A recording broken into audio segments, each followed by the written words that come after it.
इधर उत्तराखंड में नशे को लेकर सियासी जंग छिड़ गई है। हरीश रावत के बयान के बाद अब त्रिवेंद्र सिंह रावत ने भी सरकार पर सवाल उठा दिए। पूर्व सीएम और कांग्रेस के कद्दावर नेता हरीश रावत के एक बयान से सियासी गलियारों में उफान है। नशे को लेकर दिए बयान के बाद धामी सरकार पर सवाल उठने लगे हैं। हरीश रावत ने आरोप लगाया है कि उत्तराखंड को नशेड़ी राज्य बना दिया गया है। वो बिक रही है राज्य के अंदर, पूरा नशेड़ी राज्य बना दिया।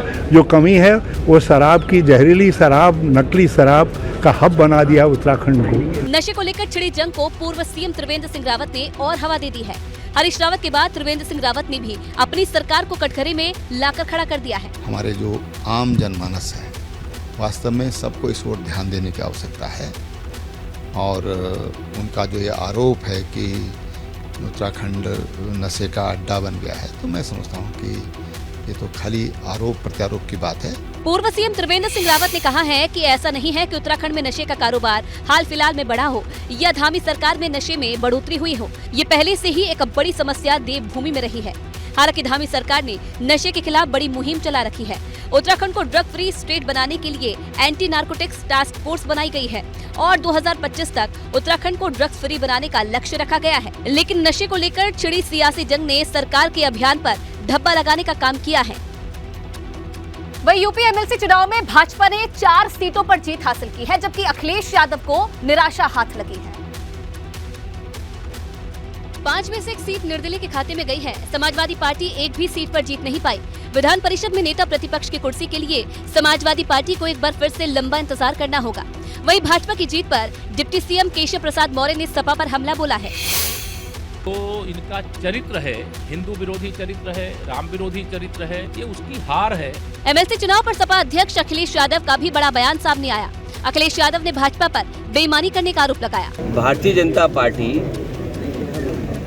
बेईमानी कर ले और बेईमानी के लिए बधाई एक दूसरे को दें, ये कोई पहला चुनाव उत्तर प्रदेश नहीं देख रहा है। मेरठ से भाजपा सांसद राजेंद्र अग्रवाल ने सपा पर हमला बोलते हुए कहा कि राम का अपमान करने पर सपा को हार का सामना करना पड़ा है। वो रामचरितमानस का इस प्रकार से अपमान करेंगे तो उनका क्रमशः और भी अधिक पतन होना ये बिल्कुल निश्चित है। स्नातक कोटे की तीनों एमएलसी सीटें बीजेपी जीतने में कामयाब रही है। साथ ही एक शिक्षक कोटे की सीट भी अपने नाम कर ली है।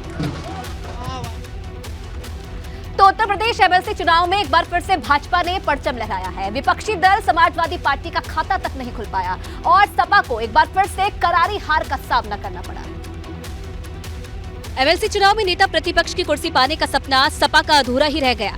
समाजवादी पार्टी 5 में से एक भी सीट नहीं जीत पाई, जिसके बाद अखिलेश यादव ने एक बार फिर से सरकार और सिस्टम पर अपनी भड़ास निकाली। एमएलसी का चुनाव था, उसमें भी आपने देखा कि जिलाधिकारी और कप्तान दोनों मिलकर के चुनाव लड़ रहे थे, पूरा प्रशासन लगा था। क्या उम्मीद करते हो आप उत्तर प्रदेश में इस तरह के चुनाव फेयर हो पाएंगे?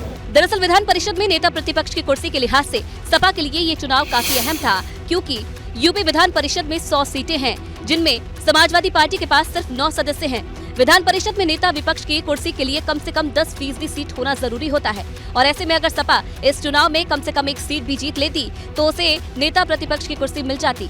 समाजवादी पार्टी ने एमएलसी चुनाव को जीतने के लिए पूरी ताकत लगाई थी और अपने 18 अनुभवी नेताओं को मैदान में उतारा था, लेकिन अखिलेश यादव को यहां भी हार का स्वाद चखना पड़ा।